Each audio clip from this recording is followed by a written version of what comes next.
이 시간은 자리에서 일어나셔서 하나님의 말씀을 함께 보시겠습니다.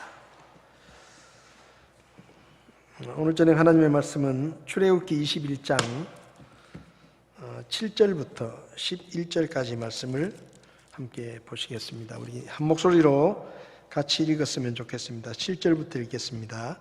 사람이 자기 딸을 여종으로 팔았으면 그녀는 남종들 같이 나가지 못할지니라. 만일 그녀가 자기와 정혼한 자기 주인을 기쁘게 하지 못하면 그가 그녀를 속량하게 할 것이로되 그가 그녀를 속였으므로 그녀를 다른 민족에게 팔 권한이 그에게 없느니라. 만일 그가 그녀를 자기 아들과 정혼시켰으면 딸들의 관례대로 그녀를 대할 것이요, 만일 그가 다른 아내를 취해도 그녀의 음식과 의복과 결혼의 의무는 줄이지 못할 것이며, 그가 그녀에게 이 세 가지를 행하지 아니하면 그녀가 돈을 내지 않고 나가 자유로운 몸이 될 것이니라. 아멘. 자리에 앉으시겠습니다. 잠시 기도하겠습니다.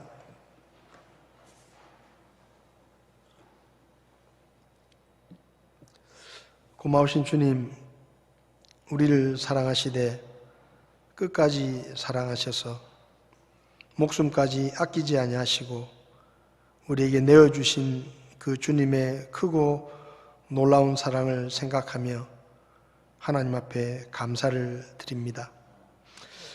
주님께서 우리에게 원하시는 것이 우리가 주님을 사랑하는 것일진데, 저희가 날이 가면 갈수록 더 우리의 사랑이 커지게 하시고 깊어지게 하시며, 우리가 처음 주님을 만났을 때 그 뜨거웠던 첫사랑을 잃어버리지 않도록 저희들을 도와주시기를 원합니다. 주님 앞에 서는 그날까지 주님을 더 사랑하며 하나님께 영광을 돌리는 삶을 살 수 있도록 우리 모두를 붙들어 주시고, 특별히 우리 가운데 어려움을 당하는 분들, 몸이 좋지 않은 분들, 주님의 특별한 도우심이 필요한 분들, 하나님께서 도우시고 치료하시고 강하게 하셔서 우리의 삶이 어렵지 않도록 주께서 도와주시기를 원합니다. 이 시간 하나님의 말씀을 함께 나눌 때 주의 성령님께서 우리를 깨닫게 하시고 말씀을 믿고 순종함으로 하나님의 복을 받아 누리는 우리 모두가 될 수 있게 도와주시기를 원합니다. 부족한 종을 붙들어 주시고 주님 뜻대로 쓰셔서 오직 하나님의 말씀만 전파되게 도와주시옵소서. 예수님의 이름으로 기도했습니다. 아멘. 우리가 출애굽기 말씀을 나누면서 종에 관한 규례를 나누고 있습니다. 지난 시간에는 남자 종에 관한 규례를 나눴습니다. 신명기 15장과 출애굽기 21장을 보면 하나님께서 종들에 대한 규례를 말씀하시면서 특별히 이스라엘 사람들이 예를 들면 전쟁을 해서 이방인들을 종으로 잡아오는 그런 경우를 제외하고, 특별히 히브리 민족 같은 동족인 사람이 형편이 어려워서 종살이를 하게 되었을 때 주인들이 그들을 어떻게 대해야 되는지를 말씀하셨는데요. 특별히 동족을 종으로 삼게 되면 그 종들은 노예처럼 부리지 말고 나그네처럼 대하고 집에 손님이 온 것처럼 그렇게 잘 대해줘라. 그리고 다른 종들과 달리 6년 동안 일을 시키고 7년째가 되면 무조건 풀어줘라. 그리고 풀어줄 때도 빈손으로 가게 하지 말고 퇴직금을 충분히 줘가지고 그 사람이 또 먹고 사는 게 힘들어서 또 다른 집에 종살이를 하는 일이 없도록 그렇게 배려를 해주라. 그렇게 말씀하셨습니다. 근데 만약에 그 종이 6년 동안 종살이를 하고 풀어줄 때가 됐는데 주인이 너무 좋아서 그냥 주인집에서 저는 평생 종으로 살겠습니다, 뭐 그렇게 이야기를 하든지, 아니면 총각으로 들어왔다가 종살이를 하는 동안에 결혼을 하고 아이를 낳았는데 그 아내와 자식은 주인의 소유이기 때문에 그냥 두고 혼자 나가야 되는 거예요. 그랬을 때 그 종이 저는 제 아내와 아이들을 버리고 갈 수가 없습니다. 그러니까 주인의 집에서 계속 종으로 살겠습니다. 그렇게 자원을 하면 그 노예를 데리고 문에 가서 송곳으로 귀에다가 구멍을 뚫어서 표시를 내고 그때부터 그 종은 영원히 그 집에 종으로 살 수 있다. 그런 말씀을 하셨습니다. 오늘 본문의 말씀은 특별히 여자 종에 관한 말씀인데요.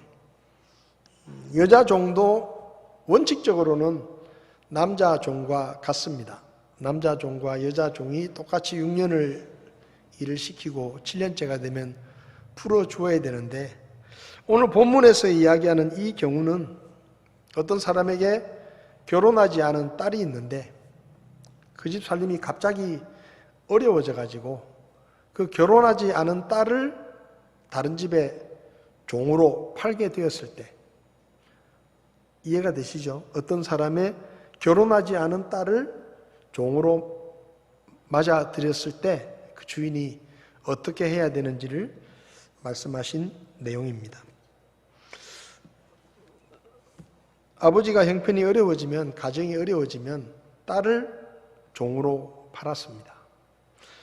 그런데 이렇게 결혼을 하지 않은 이 딸이 팔려가는 경우는 주로 주인들이 그 딸과 결혼을 해서 자기의 아내나 작은 아내로 드리는 경우, 그 당시에는 일부 다처제였으니까요. 그러니까 그 결혼하지 않은 딸을 여자종으로 드릴 때는 주인이 아내로 맞이하거나 아니면은 주인이 자기 아들과 결혼을 시켜가지고 며느리를 삼기 위해서 이렇게 결혼하지 않은 다른 사람의 딸을 여종으로 맞이하는 경우가 대부분이었습니다. 그래서 이제 그런 경우에 지금 말씀을 하는 거예요.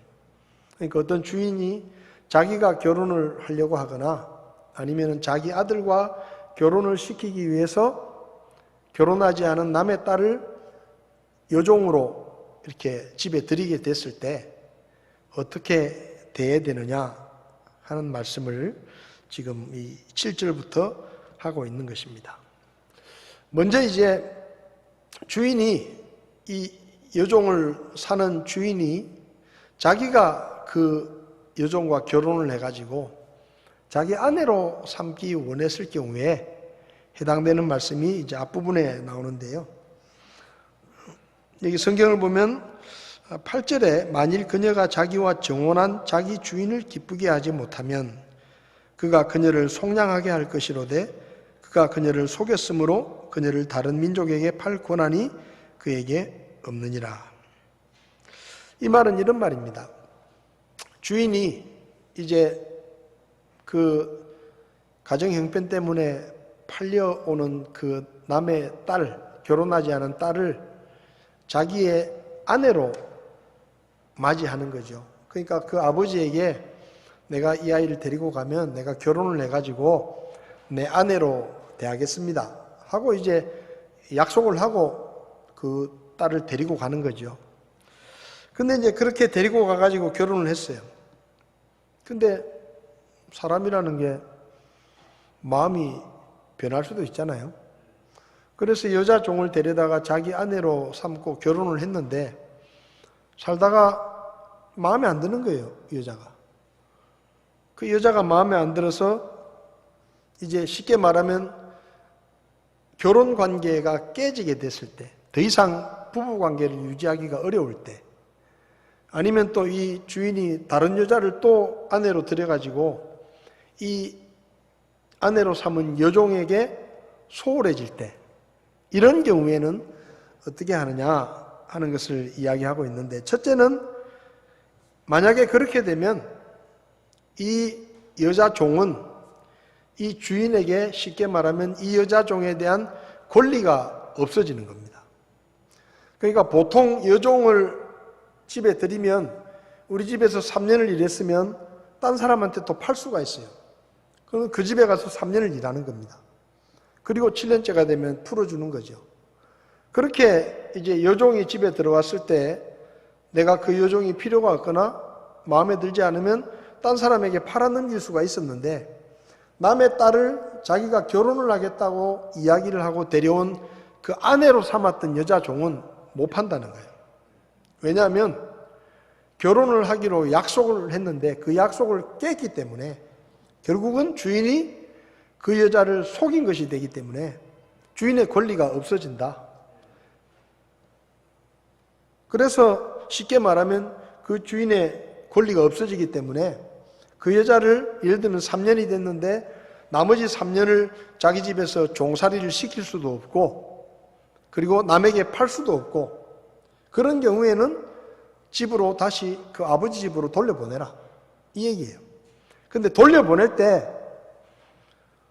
주인이 그 언약을 깨고 여자를 속이고 그 언약을 어긴 것이기 때문에 보상을 해주고 보내라. 보상을 해주고. 그 보상이 뭔가 하면 몸값을 여자 종의 몸값을 주어가지고 그 돈을 가지고 자기 아버지 집으로 돌아갈 수 있도록 그렇게 해야 된다. 왜냐하면 네가 결혼하겠다고 데려갔는데 그 결혼 상태가 계속 유지가 되지 못하는 이유가 네 마음이 주인의 마음이 변해서 그런 거니까 거기에 대해서 언약을 어긴 게 되니까 보상을 해주고 그리고 그 여자는 더 이상 종으로 부리지 못하고 집으로 돌려보내라 이렇게 말씀하시는 거죠. 그 다음에 이제 두 번째 경우는 주인이 그 여자 종을 보고 내 아들과 결혼을 시켜서 며느리로 삼아야 되겠다 하는 경우입니다. 그런 경우도 있었어요. 그러면 이제 주인이 마찬가지입니다. 마찬가지로 그 아버지에게 내가 이 아이를 데려다가 내 아들과 결혼을 시키고 내 며느리로 삼겠습니다. 약속을 하고 그죠? 약속을 하고 그 남의 딸을 종으로 데려가거든요. 그래서 이제 결혼을 시켰어요. 그러니까 자기 며느리를 삼은 겁니다. 그럴 경우에는 구절을 보면 만일 그가 그녀를 자기 아들과 정혼시켰으면 딸들의 관례대로 그녀를 대하라. 비록 여자 종으로 와서 자기 아들과 결혼을 했지만 그 여자 종에게 여자 종을 대하듯이 대하지 말고 가족처럼 자기 딸을 대하듯이 가족으로 대우하라는 거예요. 가족으로. 그러니까 신분이 종이라고 해가지고 자기 아들과 결혼한 그 며느리를 함부로 대하거나 종처럼 부리지 말고 자기 딸을 대하듯이 그렇게 존중해주고 사랑해주고 그렇게 하라는 것입니다. 그 다음에 이제 그렇게 결혼을 했는데 일부 다처이기 때문에 그 아들이 또 다른 여자를 좋아할 수 있잖아요. 다른 여자를 좋아해가지고 또 다른 여자와 결혼을 할 수 있습니다. 그러면 이제 이 여종으로 왔다가 주인의 아들과 결혼을 해가지고 며느리가 되었던 여자가 이제 새로운 아내가 들어오는 거잖아요. 자기한테는 마음이 식어졌고 새로운 여자가 아내로 들어오면 아무래도 이 아들과 결혼했던 이 여자 종은 이제 신분이 애매해지는 거예요. 애매해지는데 그런 경우에는 여기 10절을 보면 이런 말씀이 있습니다. 만일 그가 다른 아내를 취해도 그녀의 음식과 의복과 결혼의 의무는 줄이지 못할 것이다. 다시 말하면 새로운 여자를 아내로 맞이하더라도 여자 종을 아내로 맞이한 그 여자에 대해서 깎아내리지 말라는 거예요. 똑같이 대해줘야 된다는 겁니다. 아내에게 대하듯이 똑같이 해줘야 된다. 여기 그녀의 음식과 의복과 결혼의 의무는 줄이지 못한다 그랬는데요. 여기 음식이라는 말은 히브리어의 음식이라는 말을 여러 가지 단어가 있는데 보통 음식을 이야기할 때는 레헴이라는 말을 씁니다. 레헴. 베들레헴 할 때 레헴 아시죠? 레헴이라는 말을 이게 뭔가 하면 보통 이제 먹는 음식을 이야기해요. 근데 여기 본문에서는 레헴이라는 말을 쓰지 않고 쉐르라는 단어를 썼습니다. 이 쉐르라는 단어는 레헴보다는 등급이 더 높은 고급 음식을 이야기합니다. 고급 음식. 그러니까 쉽게 말하면 이 만약에 아들이 마음이 변심을 해가지고 다른 여자를 아내로 들이더라도 아내의 어떤 그 여자 종에게 주는 음식을 이제 아무렇게나 주지 말고 아내였을 때 대하던 그대로 좋은 음식을 공급해야 된다 이 말이에요.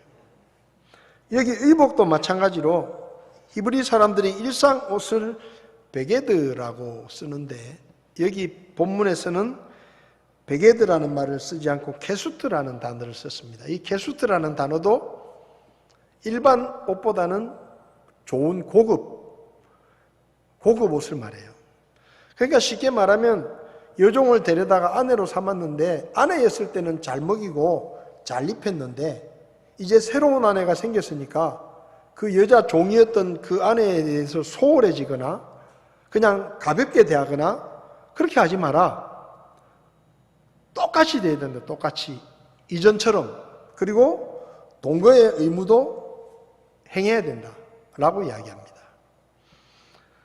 근데 만약에 그걸 하기 싫으면 그러니까 전에 아내였던 그 여자 종에게 이렇게 생각할 수 있잖아요. 새로 들어온 내 아내는 종도 아니고 집이 잘 살고 그래서 내가 새로운 아내를 얻었는데 저 여자는 종이었다가 내 아내가 됐는데 이제 내가 사랑을 하지 않으니까 그냥 뭐 우리 집에서 그냥 어디 뒷방에 그냥 종도 아니고 아내도 아니고 대충 그냥 그렇게 있다가 6년이 차면 내보내면 되지 않겠냐 이렇게 생각할 수 있는데 그렇게 하면 안 된다는 거예요. 똑같이 대해줘야 된다. 결혼 아내였을 때나. 근데 만약에 그게 싫으면 바로 자유롭게 내보내줘라.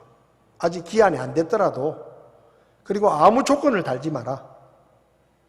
그렇게 내보내라는 거예요. 11절을 보면 그가 그녀에게 이 세 가지를 행하지 아니하면 그녀가 돈을 내지 않고 나가 자유로운 몸이 될 것이니라.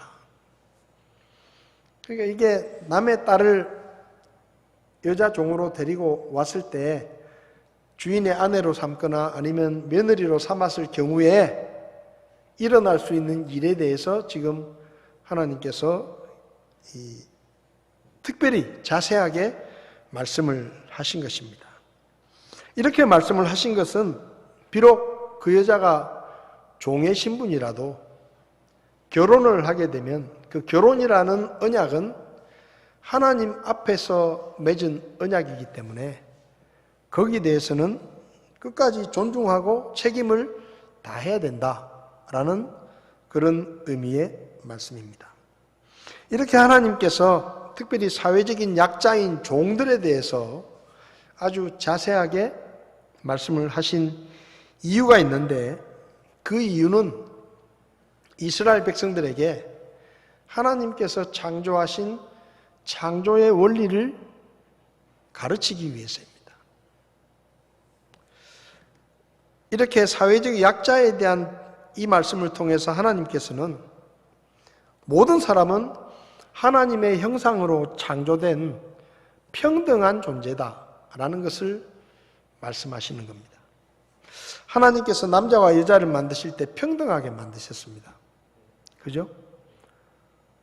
값으로 따지면 남자가 더 비싸고 여자가 더 싸고 이런 게 아니다 이 말이에요. 남자와 여자를 똑같이 하나님의 형상으로 만드시고 물론 재료는 조금 차이가 있어요. 그죠? 재료는 조금 차이가 있습니다. 남자는 흙으로 만들었고 여자는 남자의 갈비뼈로 만들었잖아요. 어떤 면에서는 여자가 더 강해요. 뼈잖아요. 재료는 조금 다른데 남자를 만드실 때나 여자를 만드실 때나 하나님께서 똑같이 하나님의 형상으로 만드셨습니다. 그리고 서로를 돕는 짝으로 맺어 주셨죠. 에덴 동산에서는 이 평등의 원리가 잘 적용이 됐습니다. 그래서 성경을 보면 아담과 하와가 서로 벌거벗었지만 부끄러워하지 않았다. 그게 뭔가 하면 대등한 관계였다니, 대등한 관계. 여자라고 해서 남자 앞에서 더 부끄러워하고 그런 게 아니라 쉽게 말하면 남자와 여자가 평등하고 대등한 그런 관계였다는 것입니다. 그렇게 될 수 있었던 가장 중요한 이유는 하나님께서 사람이 먹을 것을 직접 충분히 공급해 주셨기 때문이에요. 그러니까 하나님께서 만들어 놓으신 모든 나무의 열매를 너희들이 마음대로 먹어라 하고 말씀하셨습니다. 그러니까 이 아담과 하와는 먹고 살 걱정을 안 했어요. 여러분, 먹고 살 걱정을 안 하게 되면은요, 사람이 다 너그러워집니다. 마음이 너그러워져요. 스트레스를 훨씬 덜 받아요. 바가지도 훨씬 덜 긁어요. 이게 평등한 관계가 존중이 되는 거예요, 존중이. 그리고 에덴 동산에서는 땅의 짐승들이나 동물들도 공존하고 공생했습니다. 마찬가지로 하나님께서 이 모든 동물들에게 푸른 채소를 마음껏 먹으라고 양식으로 주셨어요. 그러니까 동물들도 쉽게 말하면 먹을 게 항상 있으니까, 또 모든 동물들이 풀을 먹었으니까 먹을 게 항상 있었으니까 서로 싸우고 다투고 이럴 필요가 없는 거예요. 그래서 에덴 동산은 사람이나 동물이나 평등하고 그리고 같이 공생하고 공존하는 그런 이상적인 장소였습니다. 모든 것이 조화를 이루고 살아가는 평등하고 평화로운 세상이었고, 그리고 그 모습을 창세기 1장 31절을 보면 하나님께서 보시기에 매우 좋았더라, 그렇게 말씀하셨죠. 그런데 죄가 세상에 들어왔습니다. 아담과 하와가 죄를 지었죠. 그 죄를 지으면서 달라진 게 뭐냐? 평등하던 세상이 변한 겁니다. 에덴 동산에서 쫓겨났죠. 여자에게 하나님께서 벌을 주십니다. 창세기 3장 16절을 보면 여자에게 이르시되 내가 내 고통과 수태를 크게 늘리리니, 그러니까 아이를 낳는 고통을 벌로 주신 거죠. 네가 고통 중에 자식을 낳을 것이요 또 너의 열망이 내 남편에게 있겠고 그가 너를 다스릴 것이니라. 그러니까 남자하고 여자하고 평등했는데 죄를 짓고 난 다음에 뭐가 달라졌느냐? 남자가 여자를 다스리게 된 겁니다. 약간의 차이가 생긴 거예요. 남자가 여자를 다스리게 된 것이죠. 그래서 자연스럽게 가정은 가부장적인 가정이 된 겁니다. 아버지 중심의 가정이 된 것이죠. 근데 문제는 이 가부장적인 관계가 성경적인 원리대로 잘 유지가 되면 좋은 거예요.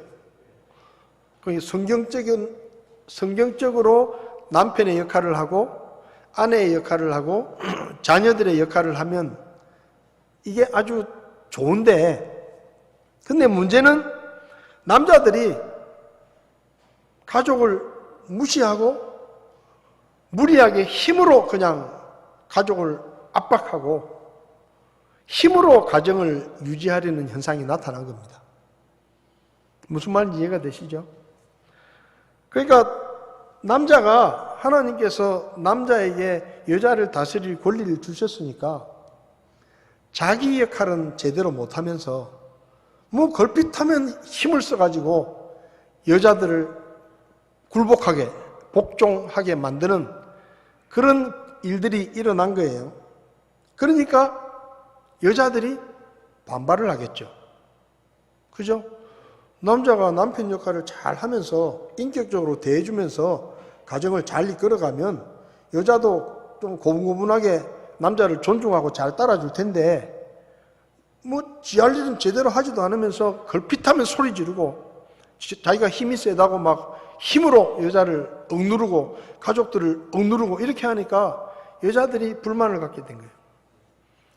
그래서 점점 여자들이 불평을 하게 되고 순순히 남자의 다스림을 받지 않으려는 그런 경향들이 생긴 겁니다. 그리고 이런 경향이 점점점 더 깊어지다 보니까 가정에서도 부부가 서로 신경을 써야 되고 서로 예민해지고 갈등이 일어나고 부모 자식 간에도 마찬가지고 형제들끼리도 서로 자기가 더 강한 자가 돼가지고 하나라도 더 큰 소리를 치고 가정을 쉽게 말하면 가정에서 뭔가 좀 더 다스리는 자리에 서려고 하는 그런 욕망들이 자꾸 생기기 시작한 거예요.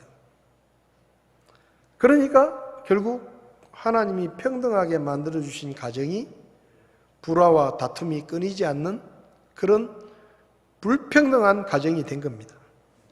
그 다음에 두 번째는 남자에게 벌을 주셨는데 남자에게 벌을 주신 게 뭐냐면 야 지금까지는 내가 먹을 거 다 줬는데 네가 내 말을 안 들었으니까 이제 네가 일을 내서 먹고 살아라 이렇게 된 거예요. 그리고 땅은 저주를 받아서 전에는 땅이 그냥 축복의 땅이었는데 씨만 뿌리면 그냥 막 알아서 다 자라고 그냥 열매를 맺고 이런 땅이었는데 이제부터는 네가 죄를 지었기 때문에 에덴 동산에서 쫓겨나면 그 에덴 동산 밖에 있는 땅들은 네가 열심히 땀을 흘리고 수고를 해야 열매를 얻을 수 있는 그런 땅이 된다. 그러니까 네가 열심히 농사를 지어야 먹고 살게 생긴다. 이렇게 된 겁니다. 그래서 에덴 동산에서 나와서 무슨 사회가 시작되느냐? 농경사회가 시작되는 거예요. 자기 손으로 농사를 짓는. 근데 이 농경사회가 결정적인 문제가 뭔가 하면 이 농경사회가 되면서부터 사유재산이 생긴 거예요. 사유재산. 그리고 자본주의라는 게 생긴 겁니다. 에덴 동산에서는 하나님이 먹을 걸 다 주니까 누구도 욕심낼 필요도 없고 더 가지려고 할 필요도 없고 그냥 먹고 싶으면 나가서 먹는 거예요. 근데 이제 자기 힘으로 농사를 지어야 되니까 농사를 잘 짓는 사람은 뭐예요? 곡식을 많이 거두고 게으른 사람은 곡식을 많이 못 거두는 거예요. 그렇게 되니까 이제 사유재산의 차이가 생기기 시작했습니다. 재산의 차이가 생기니까 뭐가 생기느냐? 더 많이 가진 사람과 적게 가진 사람이 구별이 되기 시작했습니다. 부자와 가난한 사람이 생겼어요. 근데 그것까지는 괜찮아요. 부자들은 더 가지려고 하고 가난한 사람도 어찌됐든 가난을 벗어나기 위해서 더 가지려고 하면서 뭐가 나타났느냐? 서로 가진 것을 빼앗고 뺏기는 전쟁이 시작된 겁니다. 내가 더 많이 가져야 더 큰 힘을 갖게 되니까 빼앗는 거예요. 남이 가진 것을 빼앗고 남의 땅을 빼앗고 이런 불평등한 세상이 시작된 겁니다. 그렇게 싸워가지고 전쟁에 치면 다 뺏기고 힘이 없으니까 붙잡혀가서 종살이를 하는 거예요. 그게 노예 제도입니다. 그게 서로 더 가지기 위해서 싸우고 전쟁을 해가지고 전쟁에서 이긴 사람은 모든 것을 다 가지게 되고 전쟁에서 패한 사람은 힘이 없으니까 끌려가가지고 그 전쟁에서 이긴 사람의 노예가 되어서 노예로 사는 거예요. 그게 노예제도의 시작입니다. 그런데 이 노예제도라는 것이 하나님은 사람을 평등하게 만드셨는데 그 하나님의 원리를 깨뜨리는 거예요. 그런데 그게 버젓이 행해지고 있었습니다. 그러니까 그런 사회 속에서 하나님의 백성인 이스라엘 백성들에게 하나님께서는 너희들은 노예에 대해서 저런 이방인들이 하는 것처럼 저렇게 하면 절대 안 된다. 왜냐하면 그것은 하나님의 질서를 깨뜨리는 것이고 하나님의 창조 원리를 깨뜨리는 거니까 너희들은 그렇게 하지 말고 하나님의 백성답게 해라 해서 주신 말씀이 이 종에 대한 말씀이에요. 절대로 어떤 사람이 한번 종이 됐다고 해서 평생 종으로 부리려고 하지 마라. 기한이 차면 풀어줘라. 그리고 그 사람이 다시 노예가 되지 못하도록 도와주고 퇴직금도 주고 그 사람의 형편을 네가 좀 돌봐줘라. 이게 원리였습니다. 그러니까 잠시 형편이 어려워서 노예를 살더라도 시간이 지나면 자유인이 되는 거예요. 그게 하나님께서 이스라엘 백성들에게 주신 노예 종살이에 대한 교훈이었습니다. 그런데 다른 나라에서는 그렇게 안 했어요. 고대 근동사회에서 한번 노예가 되면 평생 노예입니다. 심지어 그 노예에게서 태어난 자식에게까지 노예의 신분이 세습됐습니다. 평생 벗어날 수가 없어요. 이것은 하나님께서 만드신 그 평등의 원리를 정면으로 깨뜨리는 것입니다. 그러니까 이스라엘 백성들에게는 그렇게 하지 말라는 거예요. 그 다음에 특별히 여자 종들은 주인의 그냥 성적인 욕구를 풀기 위한 도구로 악용되기도 했고요. 그리고 노예가 결혼을 해서 애를 낳으면 그 아이는 주인의 재산이 되는 거예요. 그러니까 노예의 가정은 주인의 재산을 불려주는 그런 도구로 악용됐습니다. 그러니까 이런 노예 제도가 팽배해졌던 시기에 하나님께서 하나님의 백성들에게는 그런 하나님 없이 사는 사람들의 욕망에 따라 행하는 그런 불평등한 노예 제도가 아니라 그래도 하나님의 백성답게 서로 존중하고 서로 평등의 원리가 어느 정도 실천될 수 있도록 노예에 관한 말씀을 주신 것이죠. 여러분, 사실 사람의 불평등한 모습은 원래 하나님의 창조 속에는 없었습니다. 이건 사람이 만들어낸 거예요. 부자가 돈으로 가난한 사람들을 압제하고 힘 있는 사람이 힘 없는 사람을 지배하고 다스리고 폭력을 행하고 이런 모습들은 정상적인 모습이 아닙니다. 이런 모습은 하나님의 창조 원리를 벗어난 죄 때문에 생겨난 잘못된 왜곡된 모습입니다. 근데 문제는 오늘날 우리 그리스도인들도 그런 사회 속에 살다 보니까 우리도 모르게 그런 가치관을 갖게 되는 거예요. 교회 안에서도 부자가 더 중요하고 헌금을 많이 하는 사람이 중요하고 더 큰 소리를 치고 가난한 사람은 힘이 없고 이렇게 되는 겁니다.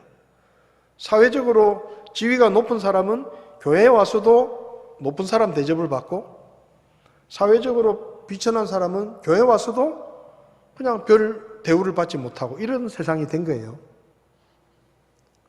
여러분, 이건 잘못된 것입니다. 그리고 몸이 불편한 특별히 장애를 가진 이런 분들은 교회에서 무시를 당하고 여러분, 이게 뭔가 하면 세상의 왜곡된 모습이 교회 안에 들어오는 거예요. 교회는 그렇게 하면 안 돼요. 교회 안에서는 모두가 다 평등한 겁니다. 모두가 다 하나님의 자녀입니다. 그래서 교회 안에서는 모든 사람을 귀하게 여겨야 됩니다.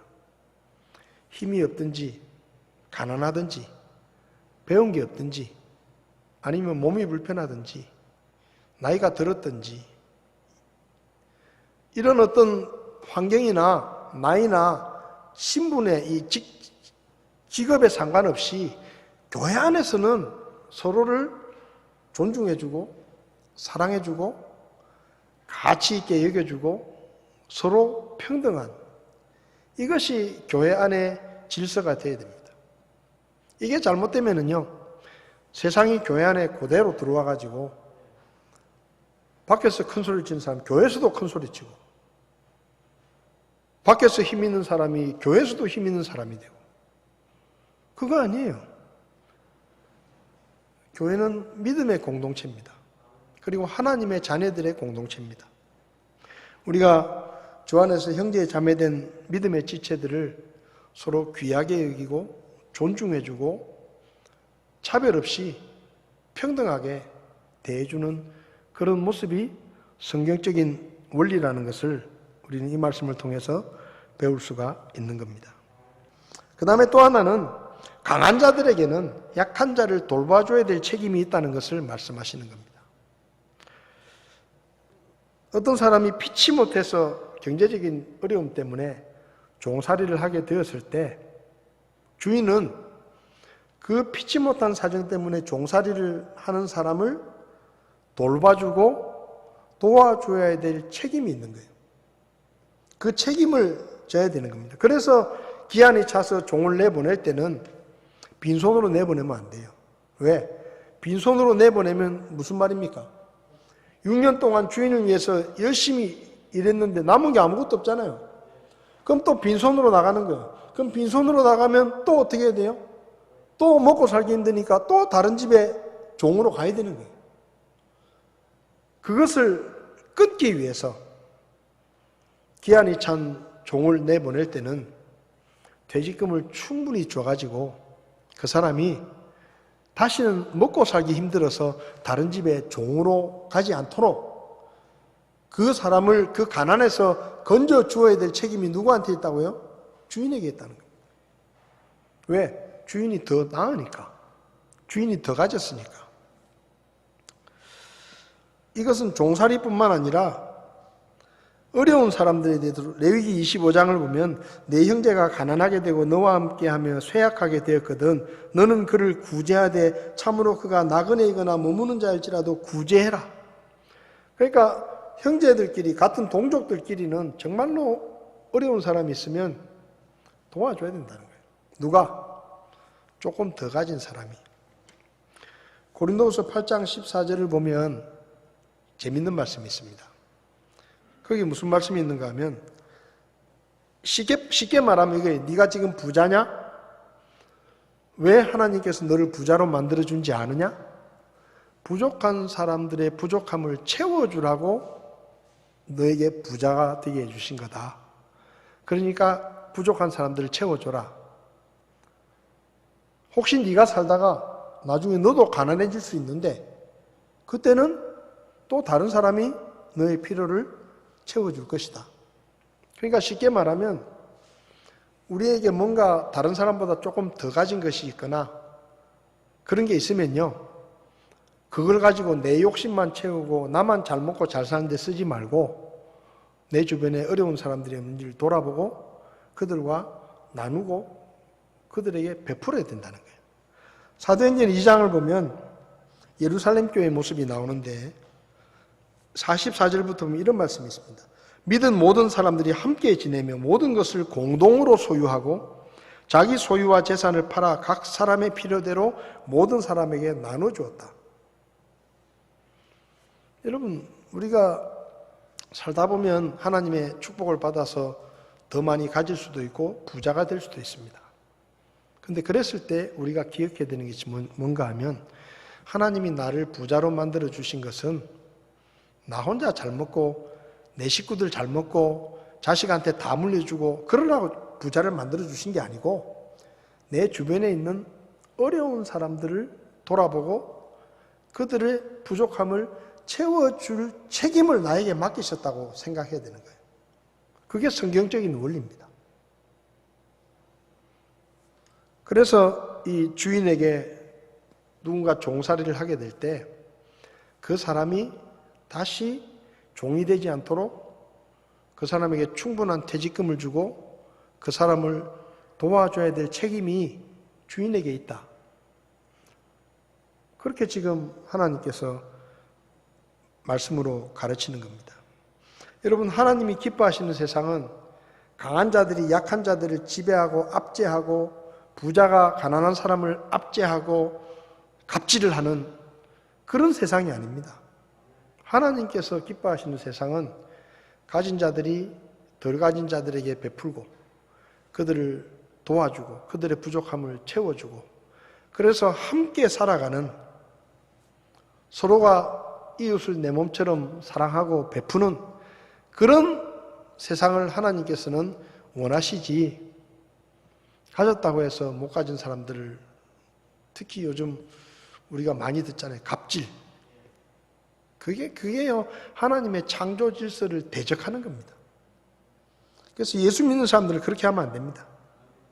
우리에게 뭔가 가진 것이 더 있으면 혹시 부족한 사람은 없는지 돌아보고 베풀어주고 채워주고 이런 일들을 해야 하는 것입니다. 그래서 하나님께서 이 종들에 대한 규례를 우리에게 특별히 이스라엘 백성들에게 말씀하신 것은 하나님께서 만드신 창조의 원리를 되새기고 사람이 사람 위에 군림해서 그들을 압제하고 평생 동안 종살이를 시키는 그런 것은 하나님이 기뻐하신 모습이 아니다라는 것을 가르치기 위해서입니다. 저와 여러분들이 하나님의 말씀의 원리를 잘 깨달아서 교회 안에서 서로를 존중해주고 귀하게 여겨주고 혹 부족하거나 약한 지체가 있으면 내가 가진 것으로 섬기고 도와주고 돌봐주는 그런 우리 교회가 되었으면 좋겠습니다.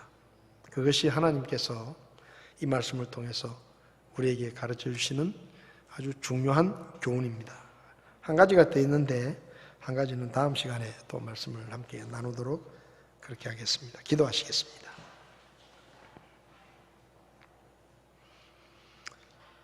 하나님 아버지, 하나님께서 사람을 평등하게 만드시고 하나님께서 모든 것을 공급해 주셨지만 사람이 죄를 지음으로 하나님이 만드신 그 창조의 원리들이 깨어지고 사람이 다른 사람 위에서 군림하며 지배하며 압제하는 불공평한 세상이 된 것을 저희들이 말씀을 통해서 배웁니다.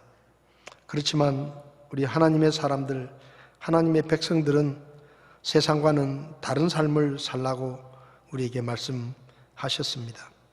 비록 형편이 어려워 종살이를 하게 된 사람이라도 존중하고 그들을 사랑하며 그들의 필요를 공급하며 그들이 다시 일어설 수 있도록 도와주라고 우리에게 말씀하시고 또 우리 가운데 약한 자들, 힘이 없는 자들을 차별하지 말고 그들을 필요를 채워주며 강한 자들이 약한 자들을 돌봐주고 책임져야 된다는 것을 오늘 말씀을 통해서 우리에게 가르쳐 주시니 감사합니다.